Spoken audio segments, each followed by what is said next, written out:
महेश चिटणीस, महेशचा doctor Mahesh चिटणीस कसा झाला हा त्याचा प्रवास आपण गमतीदार गप्पा मनोरंजक गप्पा मारू आणि आपण त्याला ओळखून घेण्याचा प्रयत्न करू. आणि विशेष म्हणजे महेश चिटणीसचा परिचय करून देण्याची अजिबात आवश्यकता मला वाटत नाही.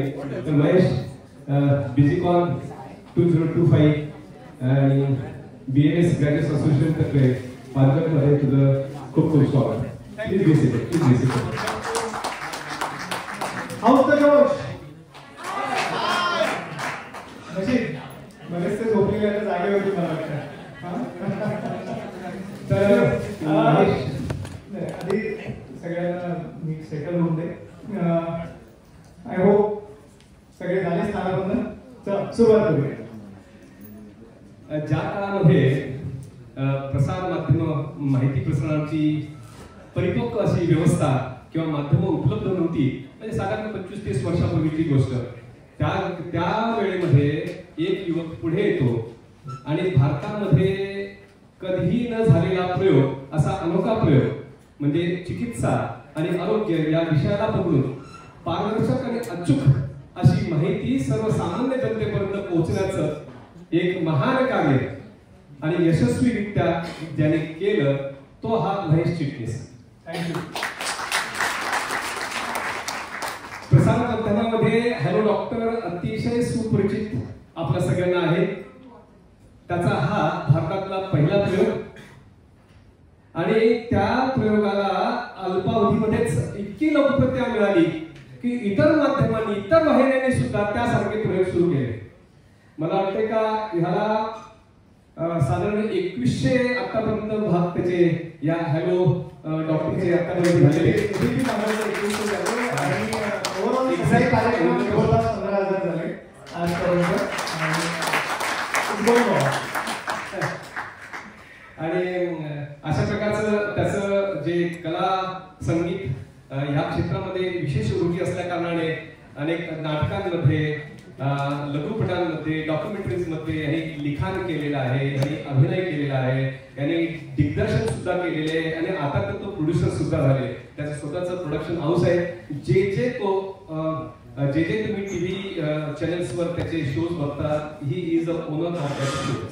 ओनर असणं खूप मोठी गोष्ट आहे. ओके, तर तो अशा प्रकारे त्याचा सुंदरसा प्रवास आपण त्याच्याशी गप्पा मनोरंजक मारताना नेहमी. आणि मला एक विशेष अपेक्षा आहे की ह्या गप्पांमधून इथे उपस्थित नवोदित वैद्यकांना विशेष ऊर्जा, विशेष प्रेरणा मिळेल की आपला वैद्यकीय अभ्यास केल्यानंतर सुद्धा ज्याप्रमाणे IITians तर त्यांचं क्वालिफिकेशन एक असते, पण त्यांचं करिअर काहीतरी वेगळं असते.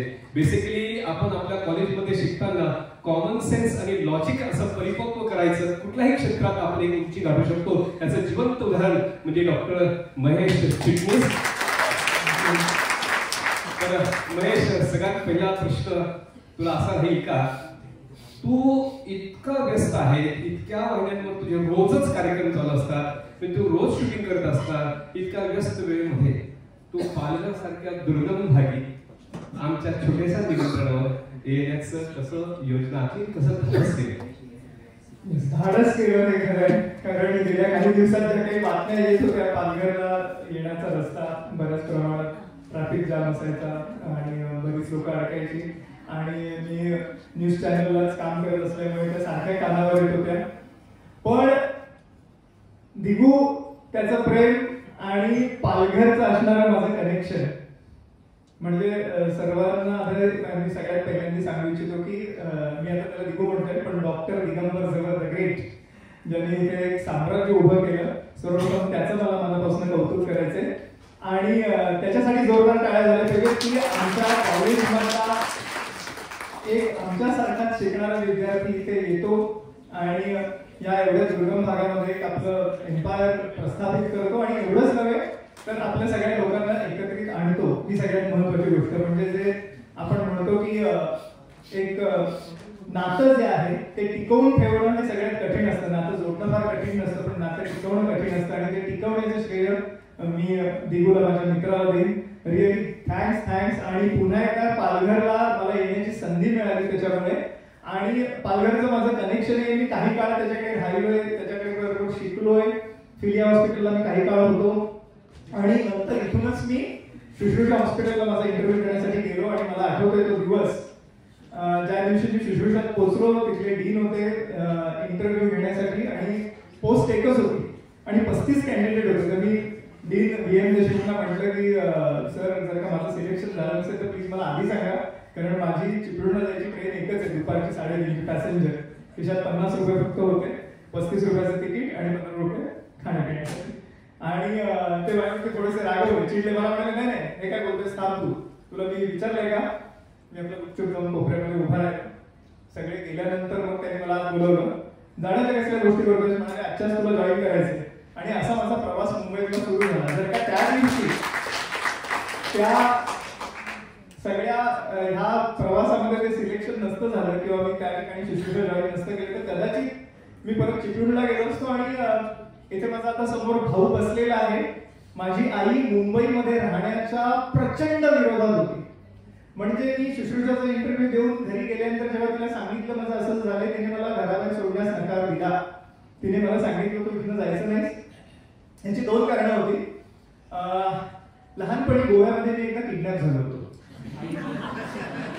थोडासा हाही प्रसंग दादाबरोबर मी शेअर केला, कारण आम्ही जेव्हा गोव्याला गेलो पहिल्यांदा आमच्या फ्रेंड्स बरोबर, तेव्हा आम्ही लपाछपी खेळायला लागलो तिथे. आणि खेळता खेळता मी हॉटेलच्या बाहेर पडलो आणि मला परत हॉटेलमध्ये आत जाण्याचा रस्ता सापडेल. आणि त्या ह्याच्यामध्ये सो त्या सगळ्या प्रसंगामध्ये मी शेजारी चर्च होतं, मला आठवलं, मी जाऊन तिथे पायऱ्यांवरती बसलो, रडत बसलो. आणि मग एक माणूस आला, मला म्हणाला, काय झालं? मी म्हटलं, माझे आई बाबा हरवले, मी नाही हरवले. तर त्याने मला उचललं, म्हणाला, ते स्टँडच्या दिशेने गेले, चला तिकडे. म्हणून तो घेऊन मला स्टँडच्या दिशेने गेला. आणि इकडे आईने रडायला सुरुवात केली. कोणी नव्हतं बाजूला, बाबा दुसरीकडे गेले होते, ते परत आले. आणि तेव्हा आईचं म्हणणं असं, तिने विंध्यवासिनी देवीचा धावा केल्यावर पांढरे शुभ्र कपडे घातलेला माणूस आला आणि त्याने विचारलं की त्या बाई का रडताय? ते म्हणाले, नाही, यांचा एक मुलगा हरवलाय, असं असं झालंय. मग त्याने विचारलं, दादा माझं समोर उभा होता आणि तेव्हा काही असायची की 2 आवडले सेट कपडे घालायचे. त्याने विचारलं, असेच कपडे घातले होते का त्या मुलाने? तो म्हणाला, हो. मग तो मुलगा म्हणाला, त्या मुलाला घेऊन एक माणूस स्टँडच्या दिशेने गेला. आणि जवळपास 2-3 किलोमीटर अंतर होतं तेव्हा. आणि फार हनपण नव्हती, काही सोयीसुविधा नव्हता. पण नशिबाने माझे बाबा आणि काका त्या तिथे पोहोचले. आणि तेव्हा मी त्याच्या खांद्यावरती होतो आणि माझा चेहरा त्या दिशेने होता. लांबून त्यांना धावत येताना बघितलं आणि त्यांना टाटा केला. म्हटलं की मी निघालोय. कुठे ते माहिती नाही. मग जवळपास त्यांनी हिसकावून घेतला. आल्यावरती मला हातातून त्याला थोडे पैसे देऊन ते म्हणाले, काही बोलू नको, निघून जा. हा अनुभव घेतल्यानंतर माझ्या आईने जो रस्ता घेतला होता की मला कुठेही पाठवायचं आणि मुंबईमध्ये तर मी हरवून निश्चित जाणार. आता म्हटलं, आई मोठा झालोय, तर मी आता हरवण्याची काही शक्यता नाही. ती म्हणाली, नाही, जायचं नाही. मग दादानी आईला कन्व्हिन्स केलं आणि मग पुढे माझा मुंबईचा प्रवास सुरू झाला. अशा रीतीने मी मुंबईत आलो. पण महत्वाची गोष्ट, coming back two point, Palghar जे आपण म्हणतोय की माझं कनेक्शन इथलं पालघरचं, जे विचारलं तर दिदीने की या ठिकाणी मी पहिल्यांदा पालघरला आलो म्हणून कदाचित मुंबईला जाऊ शकलो. आणि त्याचं सगळं श्रेय दिगोबा देतो मी, कारण इथे राहिल्यामुळे मला थोडासा कॉन्फिडन्स आला. मग मी पुढे मुंबईला गेलो आणि तिथून माझा सगळा पुढचा प्रवास सुरू झाला. आणि ह्या सगळ्या बाबतीमध्ये एक महत्वाची गोष्ट मला राहून सगळ्यांना सांगायची की इथे आल्यानंतर जे मी तुमचे प्रेम बघितलं आपापसातलं, की परवा माझं डॉक्टर उमेश बरोबर बोलणं झालं, जाधव सरांबरोबर बोलणं झालं. इतकं प्रेमाने त्यांनी हक्काने बोलावलं. दिगू तर आहेच कॉन्टॅक्टमध्ये, पण इथे आल्यानंतर मला मी एका वेगळ्या ठिकाणी जातोय असं वाटलंच नाही. मी हजारो कॉन्फरन्स अटेंड करतो, पण इथे मला वाटलं की माझ्या घरी परत आलोय. आणि इतकं मला प्रेम आणि इतका सन्मान याच्याकडे दिला. खरंच thanks Digu. Credit goes to you. तो फक्त एकच गोष्ट म्हणजे लहान, पण बघा कसे पर्सनॅलिटी राजवीरला दिसतो आहे. तर लहानपणी किती कोणतंच दिसत असतात, तर मग किडनॅप होणं स्वाभाविकच आहे. म्हणजे एकदम लोभस व्यक्तिमत्व असणंही खूप धोकादायक आहे. ओके.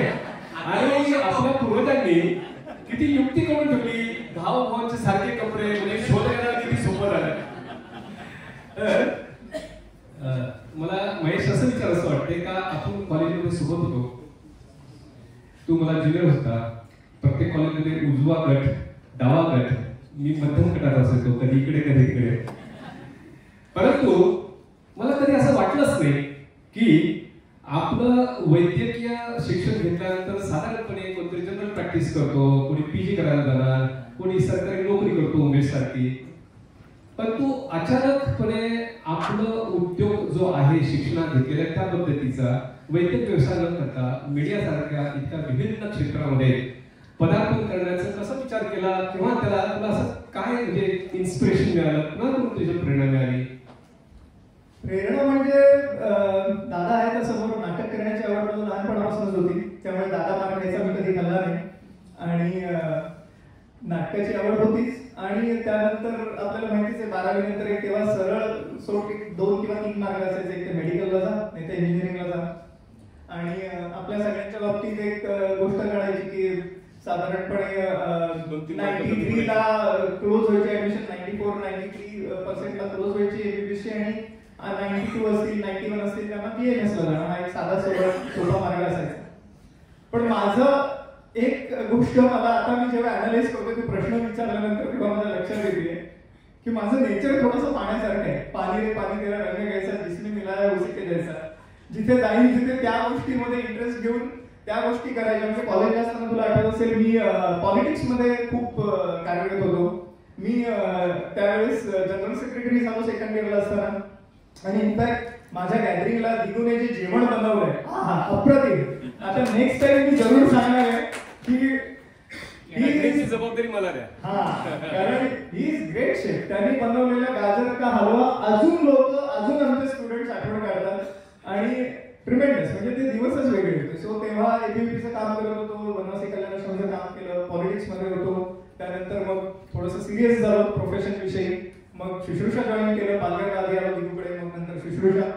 आणि शुश्रूषा करत असताना म्हणजे त्या ठिकाणी हॉस्पिटलला तर खूप काम असायचं, कारण ऑलमोस्ट म्हणजे तिथे मी कम्प्लीट हॉस्पिटल मॅनेज करत होतो. त्यामुळे दिवस रात्र म्हणजे पहिली 2-3 वर्ष मला शिवाजी पार्क कुठे दादर कुठे हेही माहिती नव्हतं, इतकी अवस्था होती. पण that was learning curve for me, कारण त्या ठिकाणी मुंबईतले टॉपचे कन्सल्टंट्स येत असत. कारण शुश्रूषा एकमेव कोऑपरेटिव्ह हॉस्पिटल होतं, त्यामुळे सायन हॉस्पिटलचे केएमचे सगळे ग्रेट फिजिशियन्स, सर्जन्स, न्यूरोसर्जन्स सगळे त्या ठिकाणी येत असत. त्यामुळे माझ्यासाठी एक मोठी शिकण्याची संधी होती आणि मी ती दवडली नाही. ते जेव्हा झालं आणि त्यानंतर अर्थातच मुंबईमध्ये काही बेस नसल्यामुळे मी प्रॅक्टिस सुरू केली. आणि पण प्रॅक्टिस सुरू करत असताना नेहमी हा मनात एक विचार होता की काहीतरी आपल्याला वेगळं करायचंय, काहीतरी नवीन करायचंय, जास्तीत जास्त लोकांपर्यंत पोहोचायचंय. सो ऑब्व्हियसली सुरुवातीच्या काळामध्ये मी सुलभाताई देशपांडेंबरोबर थिएटर करत होतो. त्याच्यामध्ये नाना पाटेकर होते. त्यानंतरच्या काळामध्ये रोहिणी हट्टंगडी होत्या, प्रशांत नामले होते, सुयोगची अनेक मंडळी माझ्या सहवासात आली, अतुल पुरसरे, ही इज नो मोर. पण अशी खूप चांगली आणि ज्यांनी एक मी म्हणेन की एक वेगळा दृष्टिकोन मला दिला की मगाशी सरांनी पण सांगितलं आपल्याला विलंकर सरांनी की चिकित्सा केल्यानंतर ती निष्फळ कधीच होत नाही. म्हणजे बाकी सगळ्या गोष्टी निष्फळ होऊ शकतात, पण त्याचा प्रत्यय मला पदोपदी सुरुवातीला प्रॅक्टिसमध्ये खूप वेळ आला. म्हणजे मी शुश्रूषाला असताना एकदा बाळासाहेब ठाकरेंना मला ट्रीट करण्याची संधी मिळाली. पण मोठी मोठी व्यक्तिमत्व मला शुश्रूषामुळे भेटली, ज्याच्यामध्ये दादा खमके होते. अनेक लोकांना भेटण्याचा आणि मला आठवतं दादा खमकेंचं डेथ सर्टिफिकेट मी दिलं होतं आणि सामना आणि नवाकाळमध्ये फ्रंट पेजला मोठ्या अक्षरात माझं नाव छापून आलं होतं की डॉक्टर महेश चिटणीस यांनी शक्तीचे प्रयत्न केले पण ते काही वाचू शकले नाही. हा माझा मीडियाचा पहिला एक्सपिरियन्स होता. आणि मी खरं सांगायचं तर ही वॉज ब्रॉड डेड, म्हणजे आता सांगायला हरकत नाही. आणि ही वॉज ब्रॉड डेड आणि ऍक्च्युली तेव्हा डीसी देणं पण कठीण होतं. आणि कारण नॉर्मली अशी प्रॅक्टिस आहे की आपण पीएमला पाठवतो, पण त्यावेळी साबिर शेख होते ते आले, त्यांनी इंटरव्ह्यू केलं, आमचे लाडचे अध्यक्ष त्यांनी. आणि दुसऱ्या दिवशी मी पेपरमध्ये जे काही वाचलं त्यानंतर मला लक्षात आलं की हे काहीतरी वेगळं आहे नेहमीपेक्षा. आणि तो एक माझा पहिला अनुभव होता मीडिया बरोबर इंटरॅक्शनचा. आणि त्यानंतर मग मी लोकसत्तामध्ये काही काळ लिखाण करत होतो, सामनासाठी पण करत होतो. पण त्यावेळीच मी थिएटर करत असताना दूरदर्शनच्या 2 सिरियल केल्या, मनाची होती आणि कालचक्र म्हणून. आणि तेव्हा फोनिक फॅसिलिटी सुरू झाली होती नुकतीच. म्हणजे बाहेरनं लोक फोन करून ऍक्च्युअल लाईव्ह प्रोग्राममध्ये आपले प्रश्न विचारू शकत असत आणि वेगवेगळ्या धर्तीवरती कार्यक्रम तेव्हा सुरू झाले दूरदर्शनला, मग ते पॉलिटिकल असतील, एंटरटेनमेंट मधले असतील. आणि त्यावेळेस मुकेश शर्मा म्हणून डायनामिक फेलो ते जॉईन झाले होते दूरदर्शनला आणि आमच्या एका मीटिंगमध्ये मी त्यांना म्हटलं की सर, मी एवढे सगळे वेगवेगळ्या विषयावरती कार्यक्रम करताय, ऍक्च्युली ही गरज सगळ्यात जास्त हेल्थ किंवा मेडिकल फील्ड मधले जे विषय आहेत ते लोकांपर्यंत पोहोचवण्यासाठी त्याचा खूप चांगला उपयोग होऊ शकतो. त्यांनी ती कल्पना उचलून धरली, पण ते म्हणाले तू करणार का कार्यक्रम? आम्ही म्हटलं मी करेन, पण मी आता प्रॅक्टिसिंग आहे त्यामुळे मला फक्त संडेला शक्य आहे. पण त्यांनी उदाहरणाने मला इव्हनिंग म्हणजे रविवारची संध्याकाळ, तेव्हा दूरदर्शन एकच चॅनल होतं लक्षात घ्या, बाकी चॅनल्स नव्हती.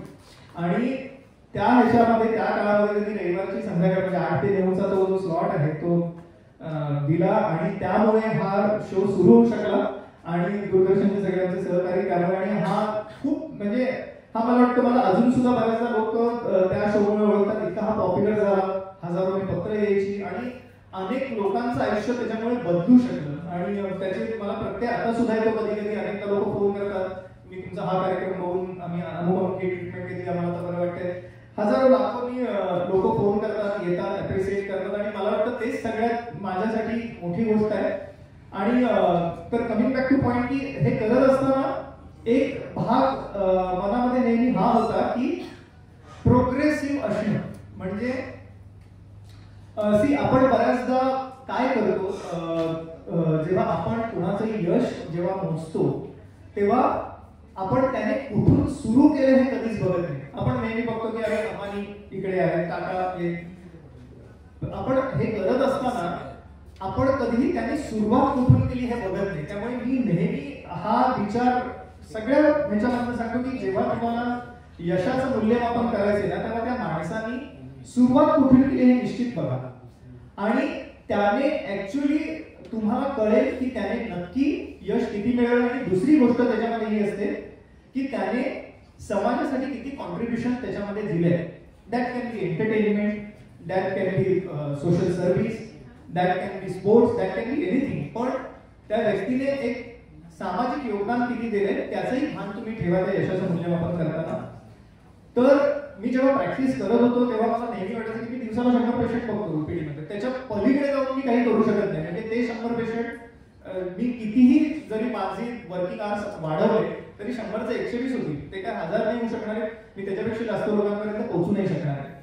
पण मीडिया किंवा टीव्ही किंवा इलेक्ट्रॉनिक मीडियामुळे त्या काळात एक असं माध्यम होतं की जे लाखो लोकांपर्यंत पोहोचणं शक्य होतं. आणि त्याच संकल्पनेतनं ऍक्च्युली हॅलो डॉक्टरचा जन्म झाला.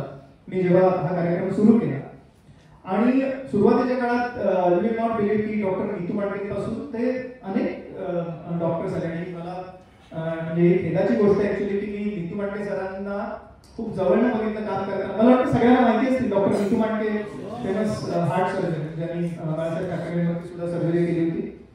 आणि मी आता जेव्हा यशाबद्दल सांगतोय किंवा या गोष्टीबद्दल सांगतोय तेव्हा माझी नीतू मांडके सरांबरोबर खूपदा चर्चा व्हायची. ते दुसऱ्या कोणालाच बोलू द्यायचे नाही.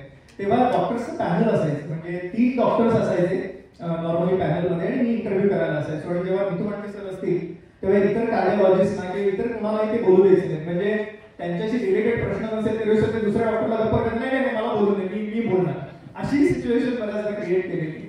तर ह्यामध्ये आपल्याला 2 गोष्टी म्हणजे नीतू मांडके सरांविषयी सांगत असताना मला एक आवर्जून सांगायचं वाटतं की त्यांना नंतर मी कमी बोलताना किंवा नंतर पूर्ण म्यूट होताना बघितलं. मी सरांशी बोललो पण की म्हटलं सर असं का घडतं, सांगितलं की त्यांचे स्ट्रेस आहेत आणि ह्या सगळ्या गोष्टी आहेत.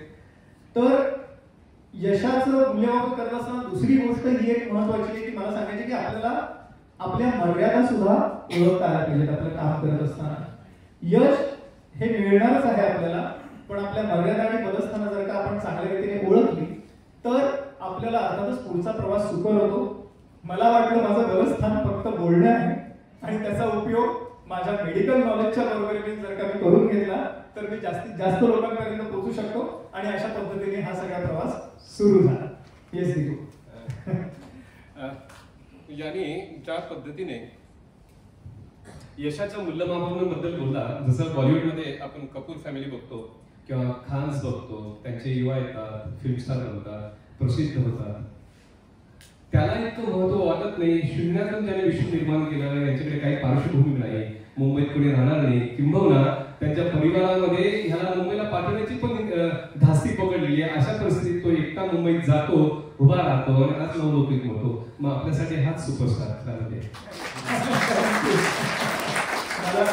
माझ्यासाठी तू सुपरस्टार आहेस आणि इथे बसलेला प्रत्येक डॉक्टर सुपरस्टार आहे. कारण जेव्हा तुम्ही एखादाही जीव वाचवता तेव्हा मला वाटतं त्या व्यक्तीसाठी, त्या रुग्णासाठी तुम्ही देव होता.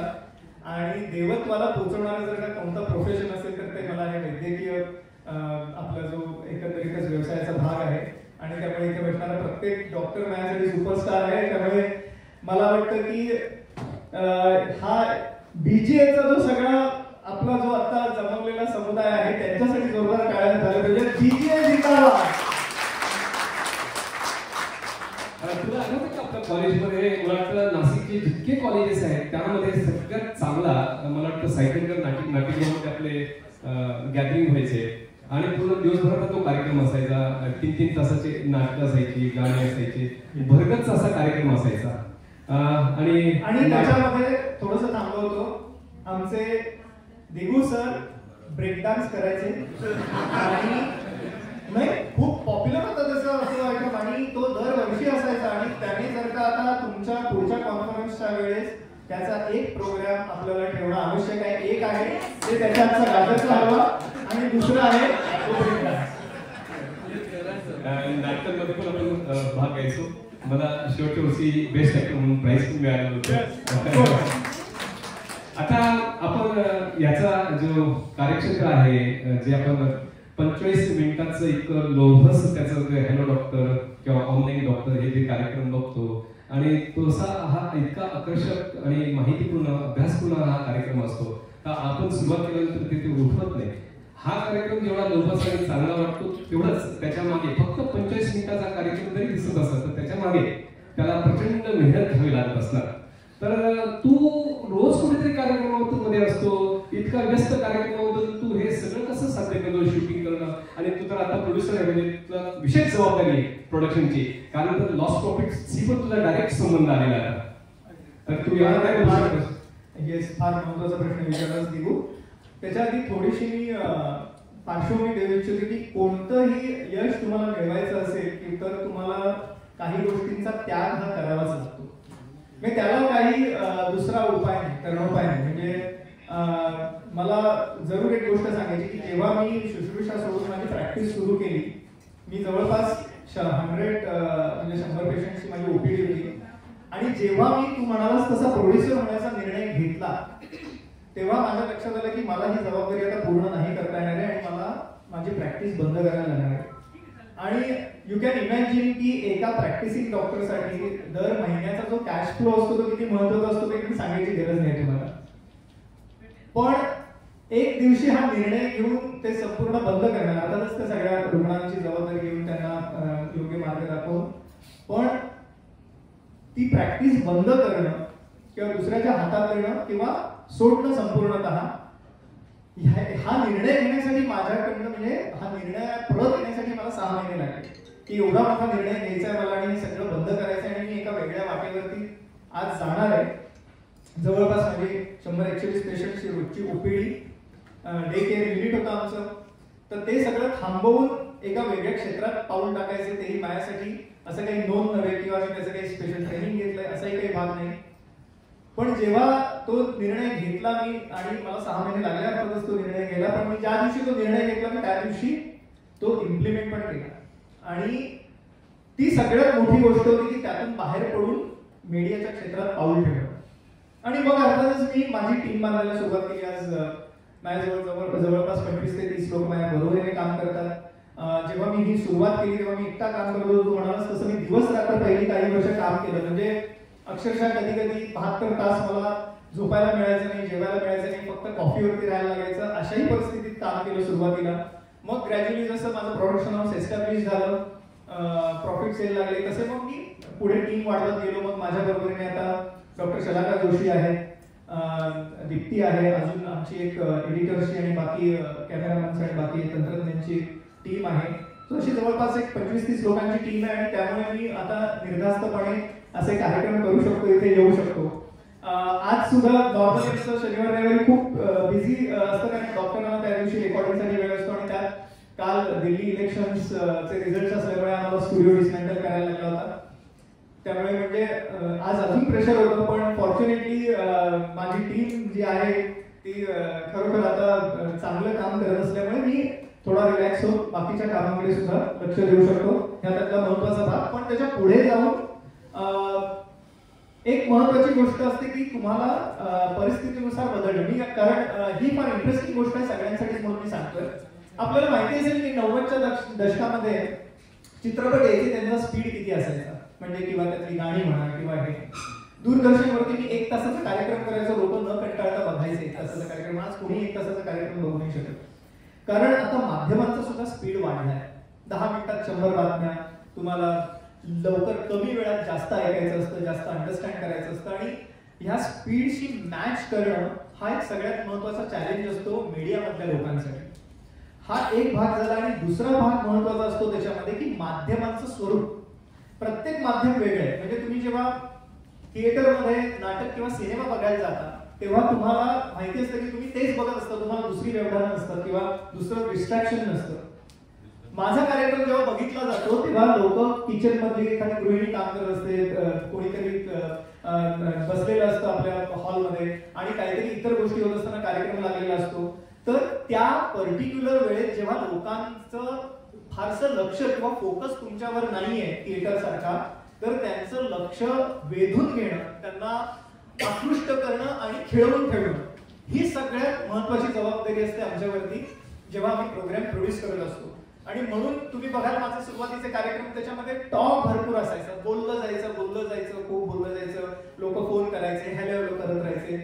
आणि आता कार्यक्रम तुम्ही बघाल तर जे 3 तासात करतो ते मला 20 मिनिटात कंप्लीट करून लोकांना दाखवायला लागतं. तेवढी व्हिज्युअल्स टाकायला लागतात, तेवढे वरती खालती ग्राफिक्स टाकायला लागतात, सगळ्या गोष्टी येतात. तेव्हा तो कार्यक्रम बघितला जातो किंवा लोक खेळून तो बघतात पुढे.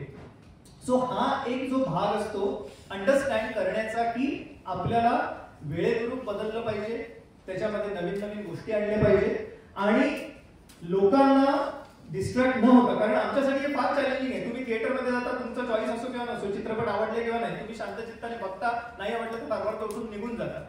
पण तुम्हाला दुसरं डिस्ट्रॅक्शन नसतं. टीव्ही बघताना हे होत नाही.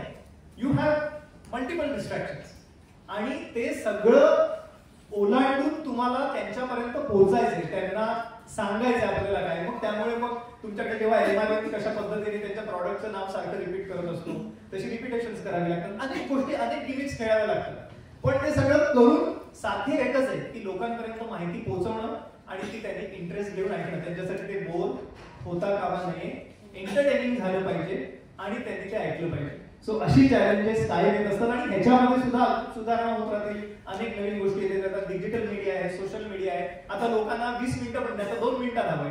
आता अजून ते 20 सेकंदापर्यंत येईल. So you have to that challenge you have to accept and keep it up and that is what is important as I say. Thank you. खूप छान. मला एक अतिशय महत्वाचा विषय इथे तुला विचारायचा वाटतो. मी सुद्धा 94ला दवाखाना सुरू केला. माझाही दवाखाना पहिल्या वर्षापासून जोरदार चालू होता. तू तर माझ्याकडे प्रॅक्टिस करत होता. 100 पेक्षा मी बघत होतो. साधारण 6 वर्षामध्येच मी एंटरप्रेनर बनण्याचं स्वप्न बघायला लागलो. म्हणजे साधारण 94 ते 2000 नंतर डॉक्टर चव्हाण सर इथे बसले. त्यांच्या आशीर्वादाने मी कंपन्या सुरू केल्या. तर ती कंपनी सुरू करताना एक्झॅक्ट कट ऑफ न करता एक हायब्रिड मॉडेल मी वापरला. मी माझी प्रॅक्टिस साधारण 6 वर्षात फक्त जोरदार चालवली. त्याच्यानंतर सुद्धा 25 वर्षापर्यंत प्रॅक्टिस सुरू ठेवली आणि नंतर सुरक्षित हातात जान्हवी मॅडम इथे आहेत, तिच्या हातात त्या सगळ्या चाव्या सोपवल्या आणि मी पूर्ण वेळ एंटरप्रेनर बनलो. म्हणजे एकदम कट ऑफ न करता, कारण इथे बसलेल्या बऱ्याच लोकांना आपल्या वैद्यकीय व्यवसायाच्या व्यतिरिक्त काहीतरी करण्याची जर इच्छा असेल तर त्यांनी कट ऑफ न करता हायब्रिड मॉडेल वापरावा. तू कसा वापरला? तुझी ओपीडी तू कशी एकदम कट ऑफ केली का पार्ट टाइम करत होता, 2 तास बसायला लागला, 4 तास बसायला लागला आणि त्याच तू तुझे वेळेचं टाइम मॅनेजमेंट करून तू मीडियामध्ये पण वेळ देऊ लागला आणि जेव्हा तू तिथे आर्थिकदृष्ट्या स्थिर झाला नंतर तू कट ऑफ केला. असं काय हायब्रिड मॉडेल होतं का एकदम कट ऑफ केलं? बरोबर. खूप छान प्रश्न आहे हा आणि फार आपल्या सगळ्याच डॉक्टर्ससाठी उपयुक्त आवश्यकता आहे. मला वाटतं मी जे केलं कदाचित ते त्या अर्थाने योग्य होतं असं मी नाही म्हणणार की सिक्युरिटी म्हणजे सुरक्षिततेच्या दृष्टीने जे दिगुनी केली गोष्ट ती फार महत्वाची होती की हायब्रिड मॉडेल आणि that is appropriate I would say. माझ्या बाबतीत मुख्य प्रॉब्लेम असा होता की मला रिप्लेसमेंट नव्हती. म्हणजे मेडिकल नॉलेज असणं, मीडियाचं नॉलेज असणं आणि तंत्रज्ञान म्हणजे टेक्निकल आस्पेक्ट ऑफ प्रोडक्शन ह्या तिन्ही गोष्टी एकत्रित असणारा माणूस मी जवळपास 5 वर्ष शोधत होतो, मला एकही मिळाला नाही. I was not clear. त्यामुळे जेव्हा मी दुसरं काम सुरू करण्याची वेळ आली तेव्हा मला रिप्लेसमेंट नसल्यामुळे मला एकच चॉईस होता की मी एकतर आधीचं काम बंद करून हे काम सुरू करणं किंवा आहे तेच काम पुढे कंटिन्यू करणं. That is the only reason मला हा निर्णय घेणं भाग पडला. आणि पण तो निर्णय घेत असताना मी जसं म्हटलं तसं मला 6 महिन्याचा मी त्याच्यावरती अभ्यास केला, त्याच्यावरती नीट सगळ्या गोष्टी तापून सरापून बघितल्या. आणि अर्थातच दुसरा भाग माझ्या बाबतीत असा होता की पेशंट जेव्हा फॅमिली फिजिशियनकडे येतो तेव्हा मी कदाचित दुसऱ्या डॉक्टरच्या हातात मी बरीच लोक आता घेतात करतात, मी तोही प्रयोग करून सुरुवातीला बघत होतो. पण त्यांचं एक्सपेक्टेशन असायचं की नाही आम्हाला डॉक्टर महेश चिटणीसच हवे. आणि माझे सेलिब्रिटी पेशंट खूप होते. म्हणजे आता सचिन तेंडुलकरची आई आहे, काका काकू आहेत, सचिनची आई मला मुलासारखं मानते, सो मला कधी त्याच्या घरी जायला लागायचं. सुलभा मावशी होत्या, अनेक सेलिब्रिटी माझे पेशंट्स होते त्या काळामध्ये.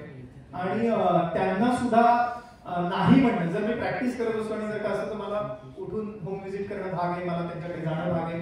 जोपर्यंत मी हे डिक्लेअर करत नाही की मी प्रॅक्टिस पूर्णपणे थांबवते तोपर्यंत मी त्यांना नाही म्हणू शकत नव्हतो. एवढी उत्तुंग व्यक्तिमत्व आहे की मी त्यांना नाही कसं म्हणणार की मी आता अवेलेबल नाही. त्यामुळे मला थोडासा हा एक कठोर निर्णय घ्यावा लागला इन अ वे.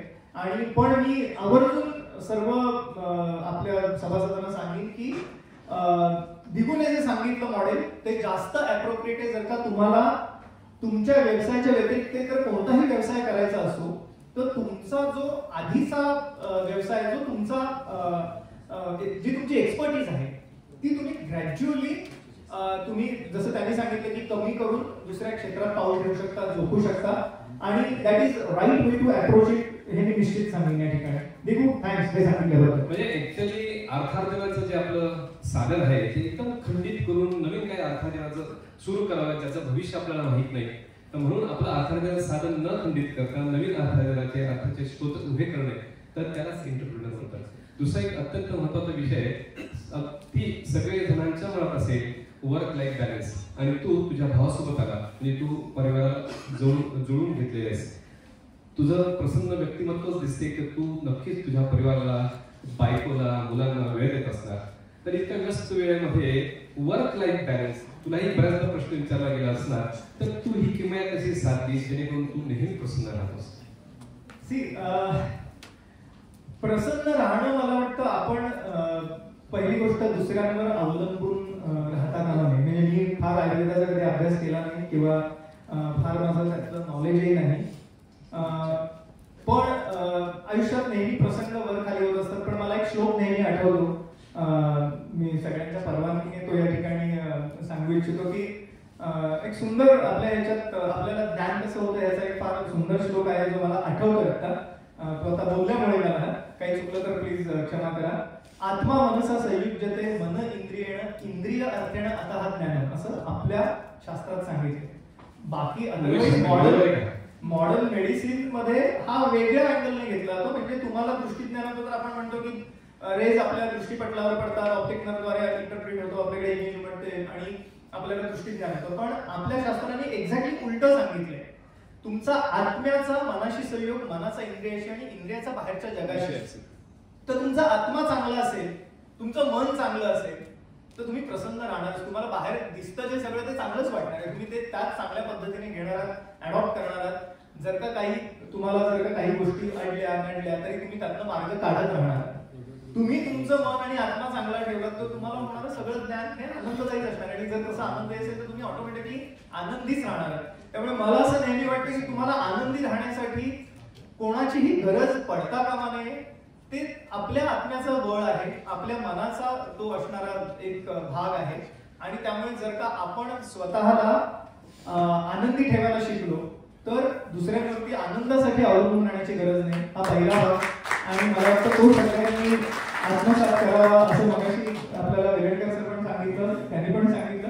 आणि त्याच्या पुढे जाऊन मला जरूर सांगायचं वाटतं की येस, परिवार ही गोष्ट एक आहे जी आपल्याला नेहमीच कायम जोडून ठेवत असते. मग तो मित्रांचा परिवार आहे, नाती गोती आहेत सगळीच. आणि दादा आणि मला म्हणजे आजही सगळेजण आमच्या परिवारातले राम लक्ष्मण म्हणतात आणि मी लक्ष्मणासारखा नेहमी त्याची आज्ञा पाळत असतो. त्याला ते पटत नाही, पण मी आता तो बसलाय समोर, तो मला नेहमी ओरडत असतो अनेक विविध कारणांमुळे. आणि अजूनही त्याला वाटतं की मी टॉडलर आहे, मी अजून लहान आहे आणि मला काही समजत नाही. त्यामुळे तो नेहमी त्याच्या सूचनाही मला सारख्या देत असतो. आता सुद्धा आम्ही जेव्हा आलो गाडी तो म्हणाला नाही तू नाही ड्राईव्ह करायचं, मी करणार. म्हटलं अरे मी करतो नेहमी, नाही आता तो आहे बरोबर तर तोच करणार, मी नाही करणार. सो हे प्रेम आहे, हा जिव्हाळा आहे. त्यामुळे मी म्हटलं जसं की आई तर आम्हाला राम लक्ष्मण म्हणायचीच, पण आज आमच्या सगळ्या परिवारातले लोक आम्हाला अजूनही राम लक्ष्मण नावाने सांग करतात. आणि तो एक जो गोडवा असतो त्याने तुमचं जे आत्मिक समाधान असतं किंवा आनंद असतो तो द्विगुणित होतो. पण मुळात आपला आनंद जसं मी म्हटलं तसं की आपण आपल्या मनावरती आपल्या आत्म्यावरती विसरून आणि मग त्याच्या पुढे तुमची नाती होती. कारण ज्या गोष्टी व्हॅरिएबल आहेत त्याच्यावरती कोणाचा कंट्रोल नाही, त्या गोष्टींवरती. आणि आजची सामाजिक कौटुंबिक परिस्थिती अशी झालेली आहे तरी सुद्धा म्हणून मगाशी मी सांगितलं मुद्दामून आल्यावरती की आल्यावरती मला घरी आल्यासारखं वाटलं. मी मुंबईत जेव्हा काम करतो तेव्हा इतकी ती प्रोफेशनल रिलेशन्स असतात, लोक इतकी कर्ट असतात, लोक इतकी म्हणजे कोणत्याही पद्धतीचा मायेचा ओलावा तुम्हाला दिसत नाही. अगदी मी मोठ्या मोठ्या कॉन्फरन्सेस मध्ये हे बघितलंय. आणि सेल्फ सेंट्रिक असतात. त्याचा तुम्हाला कधी कधी परिणाम होऊन तुम्ही डिस्टर्ब होऊ शकता. पण जसं म्हणून मी मगाशी म्हटलं की हा जर का आपला आत्मिक आनंद आणि त्याच्या पुढे आपली असणारी सगळी नातीगोती जर का आपण चांगल्या रीतीने जमली तर मला वाटतं हा स्वर्गच आहे. आता आपण बसलेलो आहे, हे माझ्यासाठी हेवन आहे, याच्या पलीकडे काय असू शकतं. थँक्यू. खूप छान, खूप छान. म्हणजे तुझी फिलॉसॉफी लाईफ बद्दलची अतिशय व्यवस्थित त्या सगळ्यांपर्यंत पोहोचली आणि बरेच जण त्याला फॉलो सुद्धा करतील. तुझ्या क्षेत्राबद्दल एक विशेष विचार असं वाटते की प्रत्येक क्षेत्रामध्ये एक शहनशाह असतो, शार्क असतो. जसं मी फार्मास्युटिकल इंडस्ट्रीमध्ये मला वाटतं सन फार्मा मी केव्हा उठावी. मला असं वाटतं की ज्या सगळ्यात मोठी जी अंकुर फार्मा आहे, अकुम्स फार्मा आहे, ती सगळ्यात मोठी CDMO आहे. मी केव्हा मोठा होईल. तर तुझ्या क्षेत्रामध्ये तुला असं काही महत्वाकांक्षा आहे, अशी एक उंची तर मिळवलीच आहे, पण तरी शेवटी प्रत्येक हा माइलस्टोन असतो. एक उंचीवर तू पोहोचला तर तुला आणखी दुसरी उंची गाठावीशी वाटते. जसं हिमशिखरण सारखं असते, एखाद्या पोहोचल्यानंतर त्याला तो पायथा असतो, त्याला आणखी वरती जावं असं वाटते. तर तुझ्यासाठी काय तुझी योजना काय? खूप छान प्रश्न आहे की महत्वाकांक्षा. आता ह्याच्यावर मी फार फिलॉसॉफिकल आपल्याला ज्ञान पाजळणार नाही माझं, पण मी नेहमी असं म्हणतो की महत्वाकांक्षा म्हणण्यापेक्षा जेव्हा ती सिच्युएशन क्रिएट होते तेव्हा त्याच्यामध्ये काय काय अपॉर्च्युनिटीज येऊ शकतात त्या बघणं महत्वाचं असतं. म्हणजे माझ्या दृष्टीने आता मी मीडियामध्ये एस्टॅब्लिश झालोय, प्रोड्युसर आहे, तर may be next film production करावं का, दुसऱ्या निर्मितीच्या क्षेत्रात पाऊल ठेवावं का, किंवा अनेक गोष्टी आहेत ज्या आपण करू शकतो आणि त्या करण्याची इच्छा असते आणि साहजिक आहे. सो मला विचारशील तर येस, पुढचं आमचं कदाचित पाऊल असेल ते मराठी चित्रपट प्रोडक्शनचं असेल. ऑलरेडी आता म्हणजे माझ्या सहकार्याचा एक सिनेमाही आता येतोय. इनफॅक्ट त्यांचं सगळं आम्ही त्याचं पोस्ट प्रोडक्शनचं काम आम्हीच बघितलं होतं, ते आता होईल ह्या 23 तारखेला पुढच्या. आणि सो चित्रपट क्षेत्रामध्ये पाऊल ठेवणं हा एक भाग झाला. पण जसं मी मगाशी म्हटलं की ते करत असताना त्यात काय वेगळेपण आणता येईल किंवा आपण काय योगदान देऊ शकतो किंवा कॉन्ट्रीब्युशन करू शकतो, हा महत्वाचा भाग. तर मी जेव्हा सिनेमा निर्मितीबद्दल बोलतोय तेव्हा मग ते सिनेमे जर का एक डॉक्टर बनवतोय किंवा ज्याला एक वैद्यकीय पार्श्वभूमी आहे असा माणूस बनवतोय तर तो काय करू शकतो, तर त्याची एक वेगळी बाजू आहे. अनेक विषय जे आहेत जे आजपर्यंत लोकांपर्यंत येऊ शकले नाही आणि लोकांपर्यंत पोहोचू शकले नाही असे विषय आणि जर का मी शकलो त्या माध्यमातून तर माझ्यासाठी ती सगळ्यात जास्त आनंदाची गोष्ट असेल आणि ती माझी महत्वाकांक्षा. आणि हे फार महत्वाचं आहे कारण मी सांगतो आता आमच्याकडे मुंबईमध्ये सोसायटी सगळे एज्युकेटेड लोक आहेत. एक मुलगी एपिलेप्सीची म्हणजे त्या दिवशी ते त्या पॅरेंट्सना पण माहिती नव्हतं, कन्व्हल्जन पडली, आजूबाजूचे लोक पटकन पाणी पाजायला धावले. आता आपल्याला माहिती आहे पेशंट जर का शॉकमध्ये असेल तर पाणी पाजल्यावरती ऍस्पिरेशन न्यूमोनिया होऊ शकतो पेशंट. ही अगदी सोपी इन्फॉर्मेशन आहे, पण लोक पाणी पाजायला धावले. मी होतो नशिबात तिथे उभा म्हणून मी थांबवलं आणि इमिडिएटली तिला प्राथमिक हे देऊन फर्स्ट एड देऊन आम्ही हॉस्पिटलला केलं, झाली ती मुलगी. नंतर किंवा ऍक्सिडेंट होतात, रस्त्यावरती लोक पडलेली असतात, पाणी पाजायला धावतात. साधं ताप आल्यानंतर लोकांना माहिती नसतं की आपल्याला पॅरासिटामॉल घ्यायला पाहिजे, ऍस्पिरिन नकोय, किंवा प्लेटलेट कमी झालेले असतात, लोकांना माहिती नसतं, ब्लिडिंग होऊन दगावतात, अनेक गोष्टी घडत असतात, अगदी छोट्या छोट्या गोष्टी असतात. तर दुसरी म्हणजे हा एक भाग आहे की मी हे परस्यू पण करतोय आता महाराष्ट्र सरकारकडे की मुलांच्या एज्युकेशन मध्ये, म्हणजे आपण इतिहास भूगोल शिकवतो, इतिहासाच्या सगळ्या गप्पा गोष्टी करतो, इतर नको नको ते विषय आपण शिकतो, पण प्राथमिक स्वरूपामध्ये कोणतंही वैद्यकीय ज्ञान हे या मुलांना दिलं जात नाही. तर एक प्राथमिक स्वरूपामध्ये का होईना पण काही बेसिक गोष्टी जर का आपण शालेय शिक्षणात आणू शकलो, त्याचा अंतर्भाव करू शकलो, इन्क्लुडिंग सेक्स एज्युकेशन, कारण त्याच्यावरती फार बोललं जात नाही, खूप टॅबू आहे, लोक घाबरतात, बोलत नाहीत, अनेक गोष्टी होतात त्या ह्याच्यात. किंवा सोप्या सोप्या जसे मी म्हटलं की ज्या गोष्टी आहेत ज्याने कदाचित अनेक जीव वाचू शकतात, सो अशा स्वरूपातल्या ज्या गोष्टी आहेत त्याविषयीचं एक एकंदरीतच ज्ञान हे मुलांना दिलंच गेलं पाहिजे. आणि त्याच्यासाठी एक अभ्यासक्रमही असला पाहिजे, त्याच्यासाठी अर्थातच ज्या काही गोष्टी लागतील ट्रेनिंग आहे त्या सगळ्या गोष्टी अप्रोप्रिएटली होऊन हे जर का करू शकलो तर मला वाटतं फार मोठं परिवर्तन आपल्याला येत्या काही वर्षात बघायला मिळेल.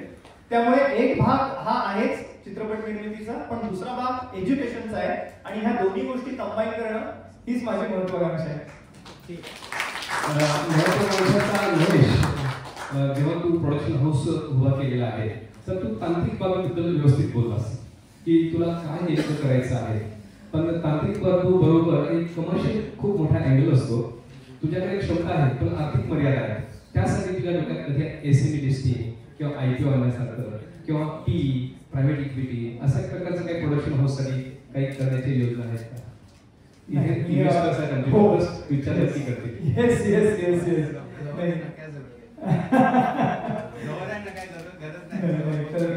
असं नाहीये, गरज तर प्रत्येकाला पडते, अगदी आबांना पण पडते, तो भाग नाहीये. त्या अँगल बद्दल बोल, कमर्शियल कमर्शियल अँगलनी खरं सांगायचं झालं तर मी तेवढा त्या गोष्टीचा कधी फार पुढे जाऊन विचार केला नाही, पण निश्चित आता विचार करणं भाग आहे. पर्टिक्युलरली तुझ्या आता सहवासात आल्यानंतर तर नक्कीच मला विचार करायला लागेल. आणि तुझ्यासाठी टेक होम मेसेज असेल की I need to think on commercial angle also, कारण सगळा फोकस हा क्रिएटिव्हिटी वरती जेव्हा असतो तुमचा, तेव्हा फार ह्या बाबतीत तुम्ही लक्ष देत नाही. पण येस डेफिनेटली की त्याला पुढे जाऊन कदाचित मूर्त स्वरूप येऊ शकेल की तुम्ही सांगितलं को फाउंडर तुला एक कमर्शियल अँगल असल्यासारखं असतं. Yes yes yes definitely. आणि मला खूप आनंद होईल जर का दीपू को फाउंडर झाला, कारण माझं त्यामुळे पालघरशी असलेलं नातं अजून घट्ट होईल. मला जास्त वेळा इकडे यायला लागेल आणि जास्त वेळा तुमच्याबरोबर सहवास करावा लागेल. खास एक शेवटचे 5 मिनिटात संपवतो. तुझं लोभस व्यक्तिमत्व आहे, तू सेलिब्रिटी आहे, तर तुझं असं काही गमतीचं तुझा एक अनुभव विकास सांगू शकला, समाजात वावरताना पुढे गेला, मॉलमध्ये पुढे गेला, असं काही एखादी आठवण्यासारखी गोष्ट असेल तर सांग, नंतर पुढच्या मुद्द्यावर बोलू आणि हा कार्यक्रम संपवूया. अशी अशा त्याच्याबरोबर तुझ्या पुरस्कार मान सन्मान याबद्दल मान सन्मान खरंच मला खूप सांगायचं वाटतं की भरभरून मिळाले. आणि मी खरोखर त्यासाठी सगळ्या लोकांचा, प्रेक्षकांचा ऋणी आहे, कारण त्यांचं खूप प्रेम होतं. आणि हे मला वाटतं की दूरदर्शनला असताना मला नॅशनल अवॉर्ड मिळाला, ते सगळ्यात महत्त्वाचं होतं. त्यानंतर त्याच्या पुढच्या काळामध्ये आपले तत्कालीन आरोग्य मंत्री राजेश टोपे त्यांच्या हस्ते आम्हाला सर्वोत्तम आरोग्यविषयक जनजागृती कार्यक्रम त्याचंही अवॉर्ड मिळालं. त्याच बरोबरीने गोविंद आणि स्वप्नील जोशी त्यांच्या हस्ते मिळालं. ते एंटरटेनमेंटशी रिलेटेड होतं थोडंसं. त्याच्या पुढे आम्ही डॉक्युमेंटरीज आणि ज्या शॉर्ट फिल्म्स बनवतो त्यातल्या एका डीएडिशनच्या शॉर्ट फिल्मला ते मिळालं होतं. त्याच्यामध्ये सुलभा कामही केलं, सुलभा देशपांडे. आणि त्याच्याच बरोबरीने मग नंतर अनेक पुरस्कार मिळाले, ज्याच्यामध्ये भारतीताई पवार आहेत तत्कालीन केंद्रीय आरोग्यमंत्री, त्यानंतर तानाजी सावंत, हसन मुश्रीफ जे आपले त्या मेडिकल एज्युकेशन मिनिस्टर होते तेव्हा, त्यानंतर आताच्या रिसेंट काळामध्ये फडणवीसजींकडनं अनेक अवॉर्ड्स खूपच मिळाले आणि खूप त्याचं समाधान पण आहे. पण महत्वाची गोष्ट जे प्रेक्षकांचं प्रेम मिळतं, त्यांचं जेव्हा मेसेज येतो, कधी फेसबुकवरती, कधी व्हॉट्सअपवरती किंवा कधी दूरदर्शनला असताना तर हजारो पत्रे यायची, त्याचं जे समाधान आहे ना ते ह्या अवॉर्ड्सच्याही वरती आहे. म्हणजे ते जेव्हा फोन करून सांगतात की डॉक्टर तुमच्यामुळे आमचा आजार बरा झाला, मला बरं वाटलं. म्हणजे ही एक घटना आहे, एक पेशंट आहे मानसी म्हणून, जी त्या ह्याच्यामध्ये तिला इंटेस्टिनल प्रॉब्लेम्स होते आणि तेव्हा नुकतंच एंडोस्कोपी, व्हिडिओ एंडोस्कोपी अमित माली सरांनी सुरू केली होती आणि तिला मेजर सर्जरी करायला लागली होती. पण तिने माझा कार्यक्रम बघितला, नंतर मला फोन केला, तिला सजेस्ट केलं. आणि म्हणजे असे अनेक पेशंट आहेत की ज्यांची मोठी सर्जरी टळली आहे, ज्यांचा जीव वाचलाय. काही लोकांना काही गोष्टी माहिती नव्हत्या, त्या कार्यक्रमामध्ये माहिती पडल्यात आणि ते जेव्हा अप्रिशिएट करतात ते अप्रिसिएशन मला वाटतं हे सगळ्यात वरती आहे. आणि त्याच्या पुढे जाऊन गमती जमती तर खूप होतात. म्हणजे पेशंटच्या बरोबर होतात, जे येणारे डॉक्टर्स आहेत कधी कधी ते कार्यक्रमामध्ये, लाईव्ह कार्यक्रमामध्ये फंबल करतात. एका कार्यक्रमाला तर डॉक्टर संचेती होते, आपल्याला संचेती हॉस्पिटल पुण्याचं सगळ्यांना माहितीच आहे, व्हेरी सिनियर पर्सन. आणि दुसरे जे डॉक्टर होते ते ज्युनियर होते, नुकतेच लंडनवरून आर्थोप्लास्टी म्हणजे जॉईंट रिप्लेसमेंट सर्जरीचा कोर्स करून आलेले, आणि डॉक्टर सावंत म्हणून. आणि लाईव्ह प्रोग्राममध्ये त्यांची जुगलबंदी सुरू झाली, कारण संचेती सर म्हणाले नाही योगा करून चालतं, म्हणजे आर्थरायटिसच्या पेशंटनी योगा करावा. आणि सावंत स्टार्टेड नाही योगा इज प्रोहिबिटेड, आणि सगळ्या गोष्टी त्यांनी लाईव्ह सुरू केल्यानंतर जी काही तारांबळ उठते अशा वेळेस त्या दोघांना सांभाळणं, दोघांची, कारण प्रत्येकाचा इगो, डॉक्टर म्हटल्यावर इगो सगळ्यात जास्त असतो, कोणाला इगो कमी नाही. आणि त्यामुळे चुकीचं तरी बोललं तेच त्याला जस्टिफाय करण्याचा पूर्ण प्रयत्न असेल. आणि हे अशा पद्धतीच्या घटना तर कॉमन आहेतच, पण त्याच्या पुढे जाऊन कधी कधी पेशंटही तुम्हाला शिकवून जातात. म्हणजे मला आठवतं मी शुश्रुषा हॉस्पिटलमध्ये बसलेलो असताना भैया पेशंट यायचे, म्हणजे बाहेरचे, आणि तेव्हा एक्सरेला कोणी, कारण एक्सरे कळायचं नाही कोणाला, म्हणून मी आपले म्हणायचं अरे फोटो लायका. तर मी चेस्टच्या ओपीडीला बसलेलो होतो, एकदा भैया म्हटलं आप फोटो लेके आए क्या? मैं नहीं रहे सर, जाके लेके आता हूं. म्हणतो घरी गेला आणि तो अल्बम घेऊन आला. मी म्हटलं हे काय? तो आपने बोला फोटो लाने के लिए, मैं बोला अरे एक्सरे बोला था, तो डॉक्टर साहब एक्सरे बोलने का ना फोटो काय बोला, तो आता है sir. Never underestimate patient. Never underestimate patients. आणि हॉस्टेलवरच्या तर गमती तुला माहितीच आहे. आता सगळेच डॉक्टर्स आहेत, सगळेच हे आहेत, वेगवेगळ्या गोष्टी करतात. आता जस्ट गमतीचा भाग म्हणून सांगतोय, हॉस्टेलला असताना सगळ्यांनाच काही ना काहीतरी खाण्याची सवय असते. गायशात तर कॉमन असते सगळ्यांना, सगळ्यांना हसायला, कोणी काय त्याच्यामध्ये. आणि नुकताच आलेलो आम्ही, माझा एक मित्र होता, नुकतेच पुढ्या बाळगायची सवय लागलेली, घरी गेल्यानंतर आता खाण्याची जागा कोणती? ऑब्विसली टॉयलेटमध्ये जाऊन. आता आपल्याला माहितीये गायछाप मळायला लागते, टाळ्या मारायला लागतात. आई बाहेर विचारते, वैभव अरे कधीपासून भजन चालू केलं तू? आतमध्ये पण करायला लागलाय का? टाळ्या वाजवतोय. टाळ्या थांबल्या. दुसऱ्या दिवशी बाबा म्हणाले भजनाच्या बरोबर तू टिळे पण लावायला लागलास, कारण मुलीला सुद्धा दरवाजावरती पुसायचा आणि तो पांढरा होतो. आता भजनाच्या बरोबर तू टिळे पण लावायला लागलास. त्याच्यानंतर म्हणाला मी नेक्स्ट गाडी पकडली आणि नाशिकला रिटर्न आलो. कुठे प्रेझेंट. सो या पण गमती हॉस्टेलला खूप अंतर झाले आणि खूप धमाल असं जातात. त्यानंतर शिकत आपण पुढे सगळेजण जातो.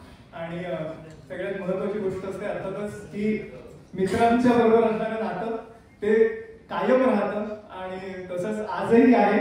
आणि दिगूच्या खास आग्रहाखातर हट्टाखातर मी म्हणेन आज मी सगळं टाकून इथे आलेलो आहे. थँक्स दिगू, थँक्स दिदी.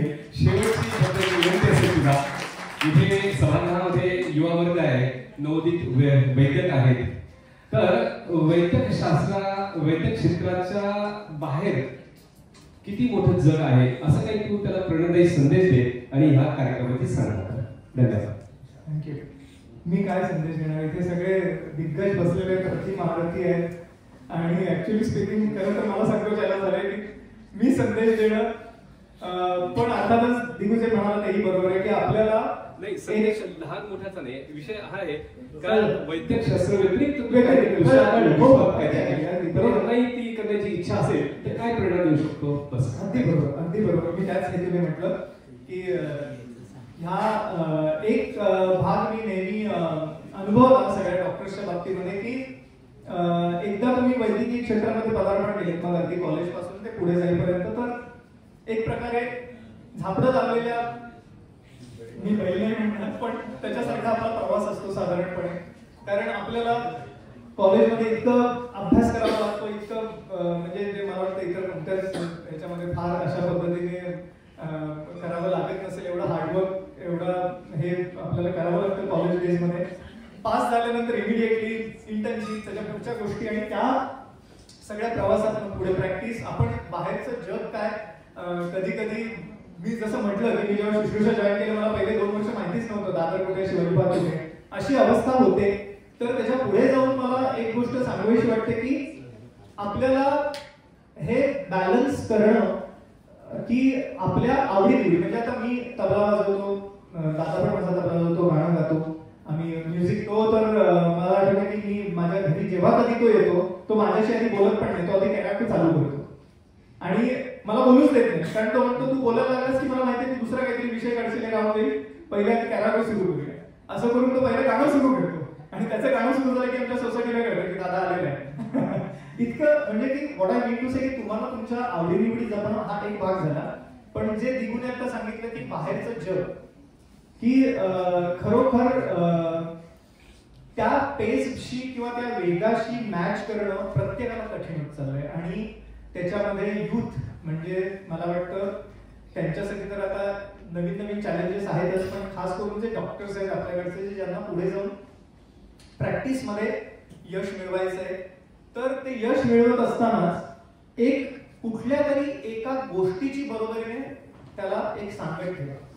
इट कॅन बी जसं दिदीने सांगितलं फायनान्शियल गोष्टींमध्ये तुम्हाला इंटरेस्ट असेल त्या गोष्टींमध्ये तुम्ही तुमचं नॉलेज अपडेट करा. तुम्हाला इतर काही गोष्टी, कुठला इतर बिझनेस, कुठल्या इतर व्यवसायाच्या संधी मिळत असतील, पण वैद्यकीय आपण जी खास करून BMS लोकांसाठी माझा हा सल्ला आहे की जो आपण जनरल प्रॅक्टिस करतोय किंवा आयुर्वेदाची जरी प्रॅक्टिस आपण करत असाल तर मग त्याच्या बरोबरीने आयुर्वेदाच्या म्हणजे औषधांचं प्रोडक्शन झालं, इतर कोणत्याही गोष्टी, पण प्रॅक्टिसच्या बरोबरीने एक कोणती तरी गोष्ट तुम्ही जरूर परस्यू करा, त्याच्यामध्ये एक्सपर्टीज मिळवा, त्याच्यासाठी लागलं तर ट्रेनिंग घ्या, नवीन काही गोष्टी सापडत असतील तर नवीन सापडवण्याचा प्रयत्न करा आणि जसं मी मगाशी सांगितलं ह्या गोष्टी तुम्हाला ज्या प्रॅक्टिसच्या बरोबरीने पूरक असतील, समाधान देणाऱ्या असतील, त्या जरूर पहिल्यांदी प्रायोरिटीने सर्च करण्याचा प्रयत्न करा आणि त्याच्यासाठी जस्ट तुम्हाला फक्त डोळे उघडे ठेवून आजूबाजूला बघायचं की माझ्याकडे काय अपॉर्च्युनिटीज असू शकतात. म्हणजे मला माहिती या ठिकाणी आता मी दिगूला म्हटलं मगाशी जाता बाकी सगळं सोडून तू माझ्याबरोबर अँकरिंग कर, तू माझ्या टीम मध्ये सामील हो, म्हणून मी त्याला आता इन्व्हिटेशन दिलेलं आहे ऑलरेडी. डॉक्टर उमेश बसलेले तिकडे, ते तर नंबर 1 आहेत मला वाटतं. आता माझी खुर्ची धोक्यात आलेली आहे. त्याच्यानंतर इथे सगळे दिग्गज आहेत बसलेले, म्हणून मी मगाशी म्हटलं की मी काय संदेश देणार, कारण ऑलरेडी तुम्ही एवढं सगळं चांगलं काम करताय आणि व्हर्सिटॅलिटी आहे. 3 एडिट मधले 2 एडिट घेतले, दादाचं नाव घेत तो तर आहेच ऑलवेज. आणि माझ्यासाठी महत्वाची गोष्ट ही आहे की जसं मी मगाशी म्हटलं की एखाद्या गोष्टीमध्ये प्रॅक्टिसच्या बरोबरीने तुम्ही एखाद्या दुसऱ्या गोष्टीमध्ये जरूर एक्सपर्टीज मिळवण्याचा प्रयत्न करा. आणि जसं 3 इडियट्सचं तू सांगितलंस तसं मी सांगू इच्छितो की तुम्हाला कुठल्याही गोष्टीमध्ये तुम्ही एकदा एक्सपर्ट झाला की कामयाबी झक मार के पीछे आएगी. त्यामुळे निश्चिंत राहा, पण निश्चित एक गोष्ट प्रॅक्टिसच्या व्यतिरिक्त परस्यू करा, हेच मला सांगायचं. थँक्यू. डायलॉग आहे, मित्र भेद होणं खूप वाईट वाटते, पण मित्र फसवण्याचा अतिशय वाईट वाटते. मला खूप वर्षांपासून मला माझं पॉडकास्ट चॅनल सुरू करण्याची खूप इच्छा होती. पान पाटीच्या उमेशला खूप वेळा विनंती केली, पण मला वाटतं तो आज योग जुळून आला आणि डॉक्टर महेश चिटणीस यांच्या बरोबर आज माझं डॉक्टर दिगंबर झवर शो पहिला पॉडकास्ट झाला असं मी सांगू. धन्यवाद. थँक्यू.